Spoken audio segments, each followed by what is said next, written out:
মুখ্যমন্ত্রীর কাছে দৃষ্টি আকর্ষণ করে বলছি, আমরা মহিলা নিরাপত্তা চাই, অথচ রিয়াং শরণার্থীরা যাতে মিজোরাম ফিরে যাক, আমাদের কাঞ্চনপুরে ওদেরকে পুনর্বাসন দিচ্ছি না। আর সুবল দেখে যেভাবে অত্যাচার করছে তার পূর্ণ বিচার আমরা চাই, আসামি গ্রেফতার চাই। গরু চুর যারা ছিনতাই করে নিয়েছে গরু আমরা পুনরায় ফেরত চাই, আসামি গ্রেফতার চাই, অবিলম্বে আসামি আমাদের সামনে ইডি হাজির করতে হবে। কিন্তু কাঞ্চনপুরে যে টায়ার জ্বালিয়েছিল, আনন্দবাজারে গন্ডগোল করেছিল, আজ পর্যন্ত কেন আসামি গ্রেফতার হয় নাই?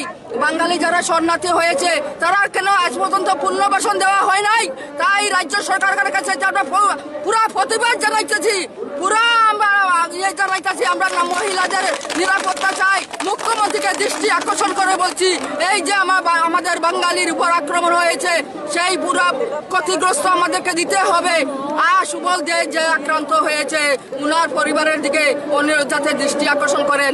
অবশ্য এই এলাকার লোকগুলো যাতে বাড়িতে বসবাস করতে পারছে না, আমরা অনেক তাদের হেল্প চাই। আমরা গ্রামে গ্রামে যাতে পৌঁছ দেওয়া হয়, আমরা নিরাপত্তা থাকি। রিয়াং শরণার্থীকে যাতে মিজোরামে ফেরত দেওয়া হোক। মিজোরামের শরণার্থী দ্বারা এই আমাদের আক্রান্ত, এই অবস্থা।